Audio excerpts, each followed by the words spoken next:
Well, if you're ready, then, and we'll do that part, Mary Gwen. So thank you for joining us today. And I want to thank all of the participants that are on the call with us today for this webinar. It's the first time we've done one in a while since we kind of came out of the lockdown.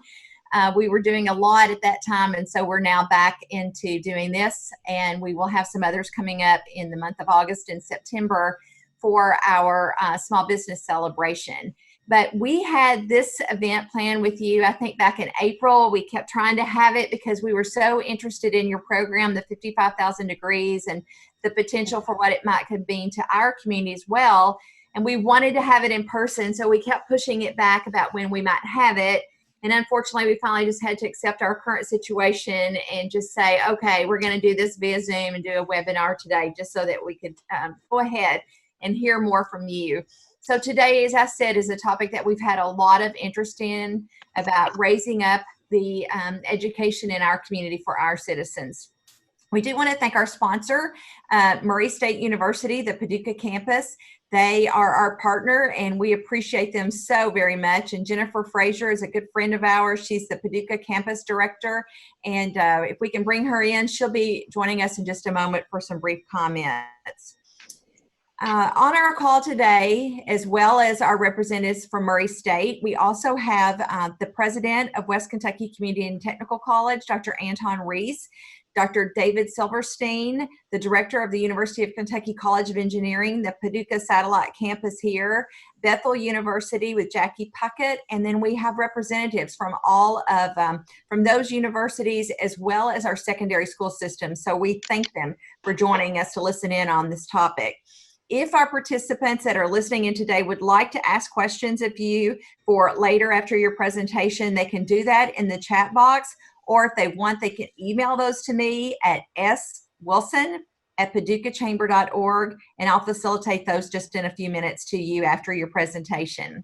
So I see we have Chad Byer on. He's the chairman of the board for the Paducah Chamber. It's been an interesting year for him to be the chairman, and he is the president owner of I-5 Design. So I'm going to ask Chad if he would like to make some opening comments. Thank you, Sandra. So it has been an interesting year, to say the least, but I want to thank everybody for joining today. I'm excited to hear what Mary Gwen Winkler has to share. Especially give thanks to that program and Mary giving her time to us today. I'll share as a small business owner. I just recently completed about an 8-month search to find a new employee. We ended up hiring someone from Dayton, Ohio, who's scheduled to arrive here next week. So we're excited. But what I'll say, my experience is it was really difficult to find an educated person that would fit into our environment here. And so we undoubtedly see that value of having an educated and strong community workforce. I've experienced that on multiple occasions as a small business owner, and it's something that the Chamber is committed to improving in our community. And so I've heard it said in the past that to be a leader, you only have to be a step ahead of those who are following you. And so I'm really excited to hear about the program today. 55,000 degrees, they're undoubtedly more than a step ahead. And so I'm just super excited, appreciate the time and opportunity to learn. Think what that program has done could be something similar to that, could be a huge benefit to our community. And so again, just thank you, Mary Gwen. We appreciate your time today, and just thanks so much. Thank you.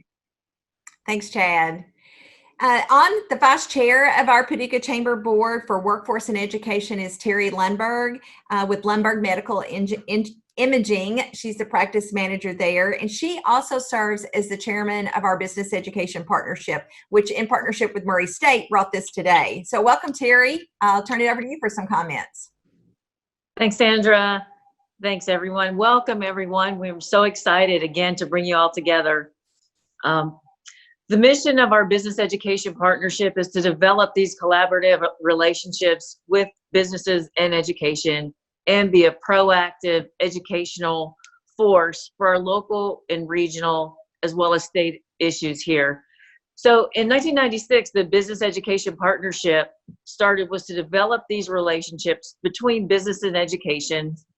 And we want to bring together the regional businesses, the post-secondary education, McCracken County Public Schools, Paducah Public Schools, Community Christian Academy, and St. Mary System. And as you can all see, how strong and engaged our educational partners are, because they're all here at the table today, which is why we're super pleased today to have Miss Mary Gwen Wheeler join us to speak about the 55,000 Degrees Initiative. In 2010, when 55,000 Degrees started, about 38% of Louisville's working age residents had obtained an associate degree or higher. Now, according to their statistics, this put Louisville at the bottom among their peer cities. So they recognized that this was something that they wanted to address. So over the next 10 years, a team of highly invested people, the businesses and the organizations, work together to increase those with the post-secondary degrees to a level of 50%. Now, the goal of the 55,000 Degrees would be to move Louisville into the top tier of their peer cities in terms of educational attainment and create a better educated, work-ready community. And that's attractive to new businesses and also creates an excellent place to work, live, and learn. And we all know that an educated workforce really raises the whole level of the economy and the environment in the city with which you live. So today we're going to learn how they work together to achieve their goal and what's been learned along the way and their next steps following this 10-year project. Okay, what's next? We'd love to hear that as well. But first, let me introduce to you today's sponsor, which is Murray State University. I'm pleased to welcome Jennifer Frazier. She's the director of the Murray State University Paducah campus. Thank you, Over to you. Terry. Thank you so much and welcome guests. Thank you for being with us today. I am honored to be able to speak on behalf of Murray State University and also to be the director of the Paducah campus. I'm looking forward to hearing from our speaker today as we actually share the same mission. Murray State University was founded in 1922 in Murray, Kentucky, and is a 4-year state-supported public comprehensive university dedicated to diversity, global awareness, and intellectual curiosity. Our uniqueness arises from our combination of academic excellence, welcoming atmosphere, and dedication to student success through mentored, real-world learning opportunities and an open-minded and supportive learning environment. Murray State offers 143 academic programs with students from 45 states and international students representing 50 countries. We offer relevant undergraduate and graduate degree programs with core studies in the liberal arts and sciences, leading to degrees from certificates to advanced practice doctorates that prepare students for success. In fall 2019, our enrollment in undergraduate and graduate programs was over 9,500 students. We have 8 residential colleges and 5 regional campuses, and that's where I come in. I am the director of one of our regional campuses, the Paducah campus, which has been a presence in Paducah, McCracken County for over 20 years. The current campus location is the result of visionary community members and leaders coming together and making a commitment to the future of our region. That partnership encompasses McCracken County Fiscal Court, the City of Paducah, the Paducah Area Chamber of Commerce, Paducah Economic Development, and West Kentucky Community and Technical College, just to name a few. In appreciation to our community's commitment, the campus hosts a variety of community events and meetings throughout the year at no charge, because we know it takes a village to make a dream come true is an understatement, and so we want to make sure we give back to our community. The Paducah campus opened its doors in January 2014 and is home to 11 bachelor programs and 4 master's degrees. This 43,000 square foot campus bolsters an auditorium, 2 computer labs, student lounge areas, and classrooms equipped with video conferencing technology so that students have access to their instructor and peers across all regional campuses as well as the Murray campus. The campus is positioned in a unique place, being within 1 mile of West Kentucky Community and Technical College and the University of Kentucky's College of Engineering. This has created an education corridor for our community. The close proximity allows students to start their college close to home and to complete their degree here as well. The majority of my students come from 5 service areas, which include Ballard, Livingston, and McCracken counties in Kentucky, and Massac and Pulaski counties in Illinois. Our students may be transferring from another university, or they may be coming back to college after some time away. At the Paducah campus, we strive to be as much of a one-stop resource as we can by providing help with program selection, admissions processes, and course selections. Because of our strong relationships with our 2-year community college partners, we are able to work on 2+2 articulation agreements that help streamline the process for their students to come to Murray State University and also the Paducah campus. In addition to the easy transition from the community college is the added benefit of our partnership with area employers. One program of example is the education program, in which we have a 2+2 agreement with WKCTC. Students start there and then transfer to the Paducah campus. Because of the collaborations we have with area school districts, students are taught by teachers in these school districts, which helps them make the connections needed to be gainfully employed upon graduation. This relationship continues to result in our students and teachers being recognized for their excellence in teaching and learning. In 2018, the first cohort of occupational therapy graduate students began their coursework at the Paducah campus. This was another collaboration of many in our community, and we saw students from all over the nation come to our area. The OT program received a 5-year accreditation from the Accreditation Council for Occupational Therapy Education of the American Occupational Therapy Association. That's a mouthful. This past December. We are now in our 3rd cohort of students, with our first cohort graduating this past May. The MSU Paducah campus is designed to help adult learners, non-traditional students, and those looking to stay close to home to complete their degree. That includes students that have stopped out for one reason or another. Those reasons may include being caregivers for their children, parents, or grandparents. Or they may have an opportunity to go into the workforce before completing what they started. This is where our mission mirrors that of the 55,000 Degrees Initiative. We understand that there are times in life that our students have to hit the pause button. But when they are ready to come back, we have programs designed to help them reach their goal of obtaining that college degree and doing it so that their previous school and work experiences help them finish sooner than they imagine. One program in particular is the Bachelor of Integrated Studies. It is designed to work around schedules that the student does not have to compromise between family, work, or school. The coursework is formatted to best fit the student's life schedule, utilizing a combination of online, hybrid, and on-campus courses. This degree is flexible with 6 starting points throughout the year and is ideal for someone wanting to be promoted, try a different career, or just say they finally earned that degree. This is just one of Murray State's programs built with the comebacker in mind. Because of the vision of our community, the Paducah campus has been able to provide for so many that may not have ever reached their educational goals. I am one of those comebackers. I started college as a traditional student right out of high school, but then life took a different turn. Because of this, all of my degrees were earned while caring for 2 children, a husband, and working full-time. Having the Paducah campus here with the different class formats allowed me to continue and complete my education. I'm grateful to now be able to share my experiences with others and help them cross the finish line. For many returning students, the thought of going back to school can be overwhelming. However, building programming such as the BIS degree, coupled with having a campus close to home, makes it truly possible. And that is what the Paducah campus has done for our community. I believe former Board of Regents Chair Susan Guest said it best when she said, "This campus provides hope and a pathway for success." So now it is my honor to introduce our featured speaker today. Joining us on Zoom today is Mary Gwen Wheeler, the Executive Director of 55,000 Degrees. Ms. Wheeler previously served as the Mayor's Senior Advisor for Education and Youth for Louisville Metro Government, leading policy development and implementation of education and youth initiatives. In Jerry Abramson's first term as Metro Mayor, she served as Secretary of the Cabinet for Health and Family Services. And in June of 2010, Ms. Wheeler was also appointed by Governor Beshear to the Kentucky Board of Education.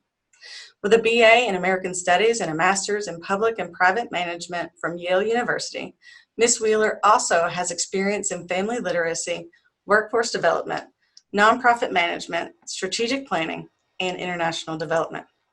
This included 10 years with the National Center for Family Literacy as a project manager and vice president of planning and development. Now, let's welcome Miss Mary Gwen Wheeler. All right. Thank you, Jennifer and Sandra and Chad and Terry for those warm welcome. And to all of you out there, I noticed that one of my former board, Kentucky board members, Billy Harper, is on the call as well. Nice to see you, Billy. I really thank you for the opportunity to tell the story, and I'm clearly speaking to the choir from those intros. And I think Jennifer's going to be pulling up a slide deck for me. This was an opportunity at the end of our 10 years to actually sort of think through what are some of the lessons. So you'll forgive me a little bit if it's a hodgepodge of slides from over the years, but we also have I find that it is extremely relevant. It was very interesting to think about. It was kind of like replay. We're back here with, at this time of COVID, where we're in an economic crisis and where the shift to digital has been accelerated, and we know that there's going to be, in our economic recovery, we need to be thinking about the skills that the future workforce needs. It's also highlighted inequities. And so much of these same issues were ones that were around that got us started. So let me ask you to just think back a minute to 2008, 2009, and there was the recession that we were worried about, that most of the people who lost jobs were those with the lower education levels. Those who were able to hang on to jobs had bachelor degrees and higher. The jobs that came back required more education. And we were also very clear about there was a business-led concern about global competitiveness, that we were falling behind as a nation. And as the intros had said, we in Louisville had been measuring ourselves since we merged our city-county governments back in 2003. We had a set of 15 peer cities we've been looking at ourselves in. And we were in the bottom tier. And we were in the bottom tier, but we were dead last in African American attainment. And these combined to bring together a business education table that the chamber had, a mayor's education roundtable that I was helping Jerry Abramson lead. And there was a clear lack of alignment between K-12 and higher ed. You can remember at that time too, this was the time Common Core was being talked about. How do we have standards-based accountability? How do we think about, the Common Core was really shifting us from to a more college and career ready standard for graduation from high school. And yet what did that mean to be college ready? Colleges and K-12 weren't necessarily talking to each other. And we were also seeing that colleges were not necessarily aligned with what the workforce needs were. So it was maybe something like this slide, the next slide, please. You may have had similar, this cartoon sort of captures, the finger pointing that was going on, that if we're to really solve this big complex problem, we needed to get beyond this idea that, geez, if you could just send me, more educated people to college, I can graduate them. And if, there were better workers, we'd have better parents to be able to take care of their preschoolers. It's sort of a cycle that goes around. So we understood that this was going to take, this is a big complex problem. It's going to be a solution bigger than any one of us. And in 2009, we had a retreat that brought together these various partners, and we decided to set a goal. And it was based on this competitive framework that was mentioned. And by the time of May 2010, these partners had signed the Greater Louisville Education Commitment. We raised $1 million over the summer to give us 3 years of backbone organization operating funds. And by October 2010, we had launched 55,000 degrees. Next slide, please. And this just gives you a sense of who both the cities are, that we wanted to move from that 30% of our population having a bachelor's degree up into the top tier. That meant we needed to have 40,000 more. And similarly, that we knew that associate degrees were also important. Many of the skills needed by workforce were those. Yes, we'll go on to the objectives. And we said, to what was it going to take to get there? We knew that we needed to create a more college-going culture because we had been in a time of where a high school degree was plenty to get a good paying job.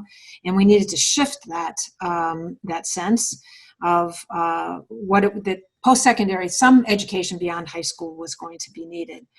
We also wanted to reach the adults, those comebackers that Jennifer talked about. There were over 100,000 adults in our community with some college, no degree. And we also knew that business and employers were going to be able to have the best connection to them through tuition reimbursement, through a desire to upskill, by offering benefits, and career paths for people if they continued their education. We also knew this idea of more graduating from high school with the skills they needed to be successful in college and career, and that once they got to college, that they persisted to completion. And we also knew that access and affordability was quite varied. This is where the equity really came in and was very clear, was the low income students had difficulty, and that there were other structural barriers that we needed to address. So what did we do?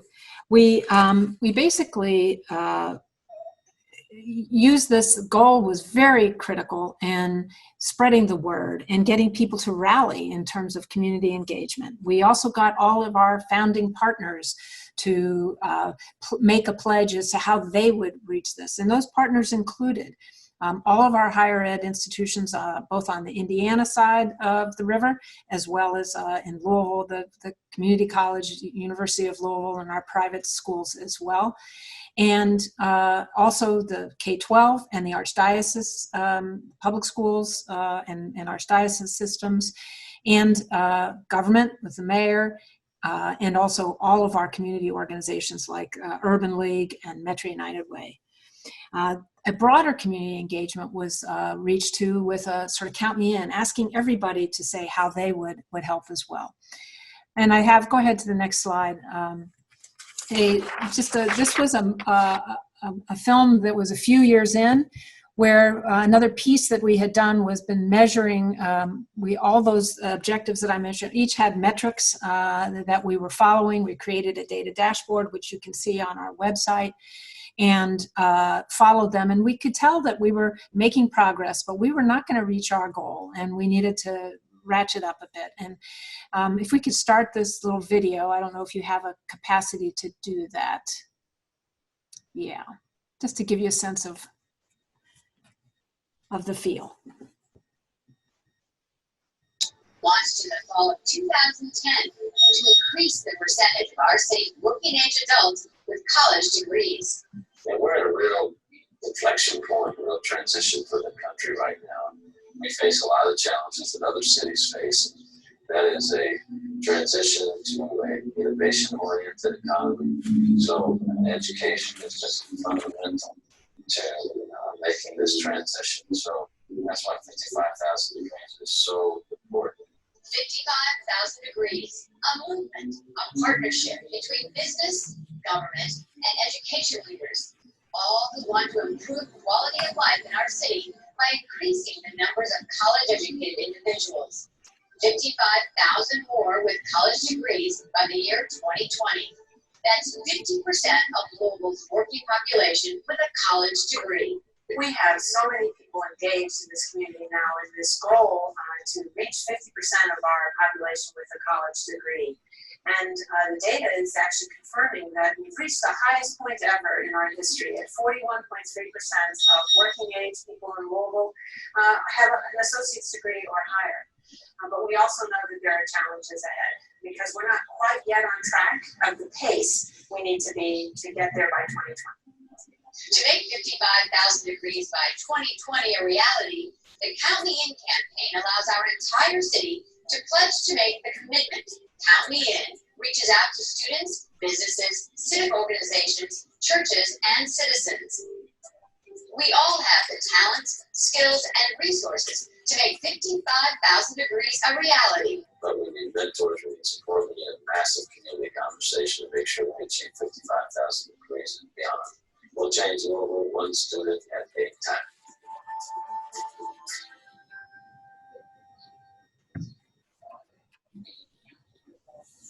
Next slide then, Jennifer, thank you. So, boy, the mayor had a little more hair then than he does now. And one of the ways that Mayor Fisher challenged us was to recognize that we needed to start earlier and we needed to make the connections to a workforce and the career pathways that were out there.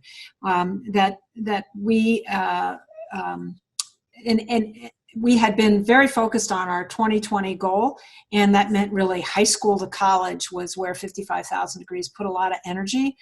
But this starts at this whole idea of, college going mindset and an academic mindset starts very early. And that we're seeing that these equity gaps were starting early and not closing as they went along. So we created a framework with where metrics at every level made a difference. And the mayor asked different Metro United Way UC sort of created what was called a K-Ready Alliance.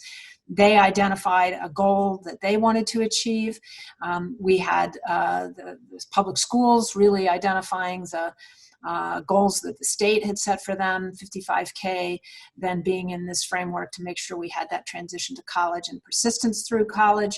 And our workforce board helped with, and I apologize, it's a very busy slide, but you get the sense, I'm not expecting you to read all of these, but to get the sense of how we knew we needed to, it didn't matter. It mattered to get a degree, but it also mattered even more a degree in what, and that for students to understand and families to understand the connection between income and income level and the major that they took or the program that they enrolled in was also critical. So an example of what Kentuckiana Works did, they created a career calculator where you could put in the wage you wanted to make and then find out what jobs were in the area that paid that and then what education would lead to that. And vice versa, you could put in any one of those things and learn a lot more. And that's still out there. It's the career calculator is online. They also created more high-tech jobs training called Code Louisville where they could get people in to learn coding. So examples of ways that our different partners stepped up to once the challenge and the goal and the metrics were out there. But we had to keep iterating. And next slide, please. One of the key measures I had mentioned that we had the Greater Louisville Project, which is responsible for this slide, was looking at our education as a deep driver. And then back in 2007 and 2008, they'd done an education pipeline that showed that of a cohort born every year in Louisville of about 10,000 people, only 24% of them were getting a college credential. Compare that then to 2016, that had risen to about 32%. But it was very interesting to look at where people were dropping out in each one of these years. And in 2007, many more were stopping out after high school or did not even graduate high school. That's really the issue. And by 2016, we had many more people graduating high school. The compulsory age of 18 law had been passed. Many more were graduating. But if you'll notice that 22% that did not go on to college, our college going rate was declining. So we knew we needed some acceleration strategies. Next slide, please. The most worrisome trends, I mentioned the college going rate all the way to the right here. That was also showing up in post-secondary enrollment that we were measuring, and tied to both of those was, and this is relevant to every institution in Kentucky, our tuition and fees were going up. There were many reasons behind that. Certainly colleges across the nation, college tuitions are going up over this past decade, but in Kentucky it was exacerbated by the decline in state support, the per student amount that states received. And the share of tuition was shifting to students and families. About 10 years ago, the share that campuses got from student revenue was around 30%. It's almost half now, so from tuition. So next slide, please. This was very worrisome. In 2015, we had this projection at our midpoint retreat that said in Louisville in particular, this is a Louisville slide, that 3/4 of all jobs that were going to be created over the next 10 years were going to require some post-secondary education. And for us to have less than half, or almost about half of our students going on to college after they graduated high school, we knew we weren't going to get there, and with those high costs of college. So the two accelerating strategies, next slide please, were really around equity and around affordability. And just to sort of walk through, this was a slide that I shared with my board in 2018, I believe. And what we saw was that public school outcomes had been struggling. This is true across the nation to improve, and that those persistent wide achievement gaps for students of color and low income kept true from kindergarten through 12th grade and on into college. We understood that early childhood made a huge difference, and we needed to improve that. We knew that many of these barriers, really the root cause was poverty, and it's, the time spent outside of the classroom. Can we really expect schools to be the total answer to students who go home to environments that were difficult for learning? And then also, as I mentioned, the affordability, squeezing out low and middle income families, and making clear those career pathways that we're going to move to living wage jobs of the futures. Those were the things we knew we had to dig into in a big way. Next slide. We wanted to build on our capacity to share data and get us all, having a data dashboard and this goal basically gave us a common language to all know what we were shooting for. And that we could look at this with, with honesty and understand where we were making gains and where we weren't. And aligning all the institutional and individual commitments. These were all very important first steps. But to really move the needle, it took a commitment to remove barriers, structural barriers, which takes investment. And we looked at other cities and other communities and ended up adopting a two-pronged approach, and have created at this point an entirely new organization called Evolve 502. And I'm going to talk about that in a minute. But basically, it was combining this understanding that we need to wrap around our kids at a much earlier age, and we have to do it in and out of school. And this is where communities can work closely with schools to make sure that kids it's not just kids who grow up in privileged backgrounds that have access to tutoring and ACT prep and college visits and summer experiences that will help them stay on track. We also wanted to raise a promise scholarship that would ensure that, we sort of hoped that the state situation would change, but we decided it was that many other communities, like you guys are very close to Tennessee, know how important that promise scholarship there has been to increase enrollment and get people on track.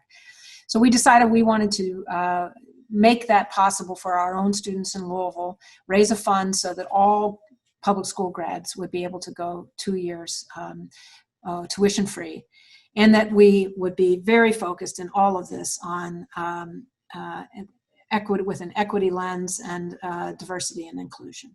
Next slide. So Evolve 502 has become what we're calling Louisville's Promise from Cradle to Career. Next slide. Just a little bit of that history. You can see it again. I've just walked through it, but that's how we got here. The two partners that we had reached out to get this strategy, and I encourage you to go look at them, are Say Yes to Education and Harvard University's By All Means, a program that is saying that we can't ignore the issue of poverty any longer. And we created a children's cabinet we called Louisville Promise, and as we actually stood up the organization, picked the name Evolve 502 for our area code, and that we are adapting and iterating. Next slide. Again, this could have been almost the same slide as when we began. But it remains the driving force. It's about economic prosperity, it's about income mobility, and it's about the fact that we need to be looking forward to recovery and that post-secondary attainment. And we are including in post-secondary attainment all credentials beyond high school. That could be in a trade, that could be a rad tech healthcare credential, or could be some kind of IT certification as well. Next slide. And just to share the where we are now, that this trend that I had spoken about the college going rate of our high school grads has just continued to plummet, and we're now at about only half going on. And the number one reason cited is financial reasons. Next slide. So the solution that we've put together is a 2-year Promise Scholarship that is last dollar, that will cover all tuition and fees after we want to leverage state and federal aid. And we also recognize that low-income students need funds beyond the tuition. And so we're providing an opportunity grant of up to $2,000 a year to pay for books and childcare, transportation, all the other things that make it possible to actually attend. And we're going to be starting, go ahead, next slide, we're going to be announcing something next week. I'll come back to that. So this is, as I mentioned, I just wanted to be clear that this is, it's to enable them to go to any of the KCTCS institutions, and also to Simmons, which is our local historically Black college, and that this is clearly could be a terminal degree, could be the credentials they need to get started on a path, or it could be the first 2 years for a 4-year degree. Next slide. And the payoff, you all talked about this in your opening remarks, is at this time to be preparing for recovery through a more educated workforce, that we are, reinforcing a commitment to our young people in this time when, racial equity is being talked about and elevated as important, and for engaging our donors in this commitment to our future. Next slide. So, and what we are doing is announcing next week that the first class will be covered, the class of 2021, and it's going to be some good news that we need. So where does that leave 55,000 degrees? We are in our last year, and we made considerable progress. This is the trend line for us, and we didn't reach our 50% goal, but we added 39,000 degrees, and we're on track to get to that 50% goal a few years after 2020. Next slide. We have moved up one space in our peer rankings, but the point here is that nobody's staying still, and that we have to, even our competitors have moved up as well. And so that we have to keep our eye on the ball and continue to normalize. I think our goal with Evolve 502 is to normalize K-14 for everybody, and to make sure that pathways are there for degrees beyond that. This competitive is really about talent. It's about upskilling our current workforce, it's about attracting talent, and it's about the pipeline. Evolve 502 is the pipeline. We are still focused on those comebackers and working with employers. But the digital transformation is going to make those online opportunities so much more, the utilization of them really great for employers to work with their employees to help upskill current employees. Last slide then, and I'll just close by saying that this is the thing that still drives us, I think probably more than anything else, is that post-secondary access and affordability is a moral imperative. And we want to continue to our call to action as we close out our partnership and applaud Evolve 502 and raise funds for that scholarship, is to keep this focus on action to close these equity gaps, to keep diversity and inclusion at the center of our thoughts, and to continue the work of preparing for the economy of the future, AI and digital innovation economy that will predict our quality of life in every community. So I'm going to end there. That was probably a little bit more even than I meant to take, but and I don't know if there have been questions in the chat. I was only able to see the big screen. Hey, Mary Gwen, well, thank you so much for going over that. I've looked at your website, but just hearing from you today helped us to understand it a lot better. What is your website? It's www.55,000degrees.org. So. And will that continue for Evolve 502? No, Evolve 502 has their own website, which is evolve502.org. So. Okay, yeah. Great. Yeah, and we can send those on. But yeah. Well, I have had a couple of questions come through to me. Yep. That I'd like to just take a few minutes to do that. So how does a student apply or get chosen for that scholarship or that grant from Evolve 502? What is their certain criteria? So it is, we thought this was very much about changing this college going culture, and it is what we would call a universal last dollar promise scholarship along the lines of Tennessee's promise scholarship. Everybody who graduates high school and gets into college to the community college or Simmons is eligible. And we are launching with the class of 2021. So in October, we'll have a application form live for that. So every JCPS, I should say, it's every public school kid in Louisville. So the Jefferson County Public School seniors will all be eligible to apply. Okay, great. We did have one about homeless students. Mm-hmm. The percent of your Jefferson County Public School students, what percentage were homeless and how are they helped? So it's about a 100,000 student body at JCPS, and the last data I heard was about 6,000 of those students are homeless. That could be rising as we, today know with evictions and things that are going on. I think our key learning in examining promise scholarships is that money is not enough, that student supports are needed, and that so we are building into the Evolve 502 a variety of connections with community agencies, and we're relying on our higher ed partners, and I'm sure Murray and others are doing this too, to look at how they can support, for instance, Jefferson Community and Technical College has what they call the hub, where you can get food. There's actually their social service people, referrals to homes, to shelter. So, yes, that is absolutely something we know has to be integrated into programs like this.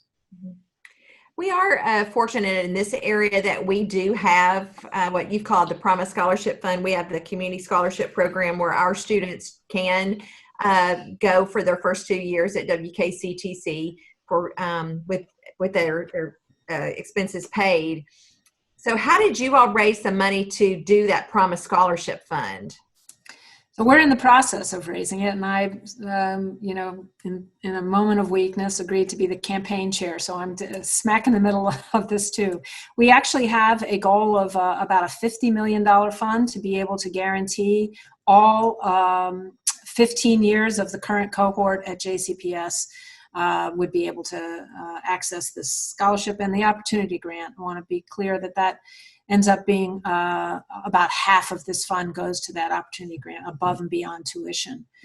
Our first goal is to raise $10 million for the high school classes, and we're about $4 million short of that. And that's one of the things we're going to be announcing next week is a push to get there by the end of the year.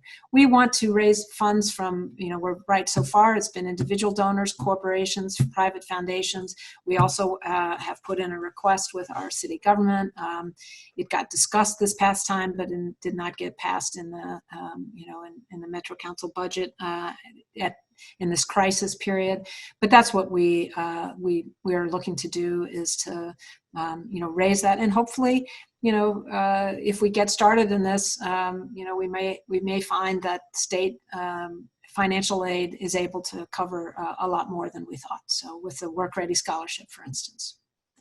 So is any high school graduate from the Jefferson County Public Schools eligible? Yes, and I should say the one criteria is that they are Pell eligible, that they are really Keys eligible is the criteria we're using. That not that they had to earn Keys, but that they. So I will say that the one student group that's not in there is undocumented, and we're looking at ways to figure out how to do that. But that's because we want to be able to leverage the state and financial aid as the first round. So we're just using their criteria of whether a student is eligible. And no grades. Our point was no grades, no merit, as you would call it, criteria, because research has shown that ends up people turn off in their early part of high school if they don't think they're going to be able to make it. And we want to keep that motivation there all along, and that these universal scholarships tend to actually serve the lowest income most and those of students of color more often than those that are targeted specifically for them. It's kind of backwards, but that's why we're placing our bet on that. That is a question about how the high school helps those students to know about this program. So they're promoting it throughout their 4-year time study in high school. Yeah, they're a partner in Evolve 502 and had been with 55K obviously too. And we're actually working on a data system that will be flagging kids early on, like in elementary school, of whether they're on or off track, and starting to wrap around some of these supports. So I think that's the pull factor for this is to have the scholarship, and that then starts being communicated from the earliest moments. Mm-hmm. What about, do you know what percentage of the 55,000 degrees I think you said 39,000 had actually been obtained? Do you know how many of those were the comebackers, the adults who went back to school to either get an associate's degree or a bachelor's, or how many were those students coming out of the high school? Yeah, so this is, this measure is a measure of it's our census is what we're using to measure that. So it's the 25 and older, and it's people who are, could have moved in, adults. So we don't really track it from our actual output, but I can tell you that the greatest increases in this 10-year period were from adults who were finishing at our area, coming back and finishing, and the graduation rates of our colleges that were increasing. Those rose at a much higher rate, even while enrollments to college were going down. Our completions were going up, meaning, that they were doing a much better job of those who show up on campus were finishing and bringing back those that had not. One of the, a very important program in that was a reverse degree program between JCTC and U of L, where if a student transferred to U of L before, or even if they're at U of L and they had some credit beforehand, JCTC could give them, if they had enough for an associate's degree, they could give them the degree. They did the degree audit, so they at least had that. Even if they didn't finish, they would always have that associate's degree. So those were some of the ways that we're trying to help people get credentialed and keep them on track and keep them motivated to continue. Were there any key initiatives that we might look to that would help to get the student across that finish line of completing the degree? Yeah, I think there are some that, I'd really point to. When we started this, there wasn't a common goal like there is now at the Council on Post-Secondary Ed for all of Kentucky. I would point you to their strategies at this point they very clearly identified how a community in our state they've set a goal of 60% by 2025 of our population with a college degree, and they've broken that down very clearly into who it is that we need to target and how we'll do that. Two things I would mention that have been very helpful. One is the focus on what they call co-requisite remediation. Those are big words to say that we recognize that developmental ed was broken. Anybody that went into college and had to take a remedial course immediately felt like they were less likely to complete. So they've and this is something the state has pushed. So I imagine Murray and your other colleges there are doing something along this line, where instead of taking the developmental course sequentially, take it at the same time, or a lab at the same time as the gateway credit-bearing course, so that students get to move on and get that credit, and it's sort of a tutoring model that really brings them up. So that's one that was really good. Another, I mentioned the reverse transfer. And then I would also point out the ways, it always helps when you have funds and any kind of, there's a lot of, well, the biggest one is the debt relief for those who, have financial holds on that are preventing them from returning, might have stopped out, but they had some kind of financial hold. To release those financial holds, to give, I think U of L is about to start this, but I know that Ivy Tech in Indiana has done this now, where they'll forgive, up to $1,500 of outstanding debt if you'll come back and start. And, that pays off immediately in retention. If you retain them, they start paying the tuition to go forward. So, those are the kinds of things I think that really help people move along. Certainly graduating more students who are college ready, college and career ready, what we're now calling transition ready in Kentucky, is another, important focus. So, and making connections between, earning dual credit in high school, having experiential, we've now got academies in Louisville at the Jefferson County Public Schools that have work experience and apprenticeships that are starting to be built into academy focus, career pathways while they're still in high school, also makes a big difference. I want to, our community college president, Dr. Reese, has two questions. With our own community scholarship program, a common question is about return on investment on career placement rate, retaining students in the region. And then second, how are you tracking graduates from Jefferson Community Technical College and four-year partners, primarily to workforce placement? Yeah, so those are great questions, and they're, we are developing our data tracking criteria as we announce this scholarship, but it's very important to do that. And I think that what I would again point you to is that the Council on Post-Secondary Ed has done a major study on the return on investment to communities and for an investment in college. And an associate's degree, I think it's something like a 40-to-1 ROI for investing in that associate's degree, and that's after opportunity costs of being in college too. So there are other data about reducing, dependency on public supports, what it means in terms of tax revenues. So those ROIs are I encourage you to use the CPE study that really gives some very concrete examples of that. I do think we will be announcing, I can't preview it too much, but some kind of partnership with U of L. But I think those transfer things, we've done a poor job in this country of recognizing that community colleges do a lot of, they get the stats we've used to measure their success, have, only relied on college completion, but they give people many starts, and we haven't counted before those that transfer to another institution.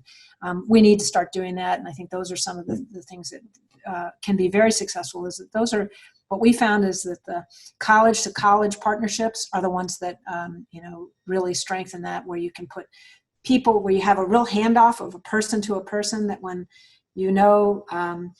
if I'm going to be going into an engineering program at U of L, then I'm taking the right math and science courses at the community college so that I don't have to repeat anything when I get there. Those are the kinds of articulations that have really, smoothed those pathways for us, and that we'll be looking to monitor and measure.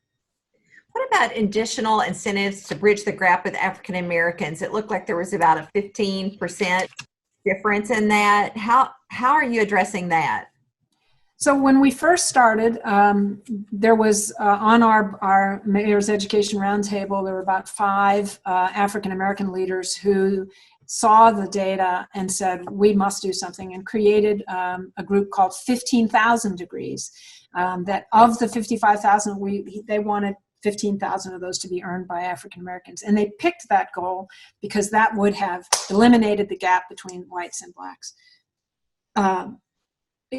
We obviously haven't made progress in that, but their focus through 15K, they have ended up working with our community college on a very targeted approach, a cohort approach for all students who come from West Louisville and a couple of other what we call zones of hope in Louisville,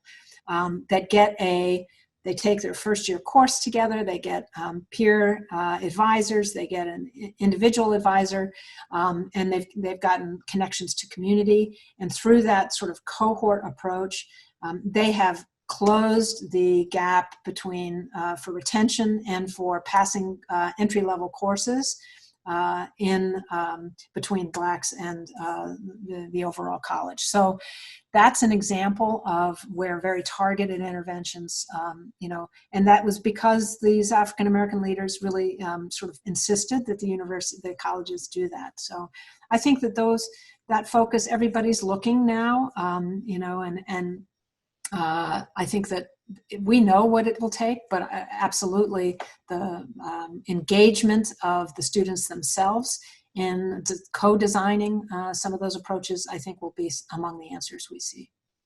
Hey, I want to do just one more wrap-up question. So you've heard that we do here locally have that community scholarship program for those first 2 years. Is there one piece of advice that you think that we should grab on if we were to try to do something like this? Well, I think, learning from you and hearing, I would love to look at your data a little bit more, and we can maybe do some sharing of what seems to have worked and who is and who is not taking up that scholarship. We'd be very interested in knowing that. And, we've been modeling projections, but, it'll be different once we start having the scholars that take them. I think the idea of it being a universal is the part for us that we think really will help with changing that mindset and helping people get over this lack of value. There's a value proposition that is not hitting home with people. And so I think, that's where we're putting our energy, and in this idea of, as soon as somebody applies, we have Evolve 502, actually the only additional staff they have are some college coaches that are, once they apply in high school, they'll be begun to be helped with by a coach to help them navigate those important steps. And so I don't know if that's something we've learned from other Promise programs that seems to make the huge difference. Promise programs truly increase enrollment. They don't necessarily increase completion unless you provide these navigational supports that seem to make a difference in that first-gen student, the low-income student that has a variety of issues that stand in the way of them progressing smoothly. Okay.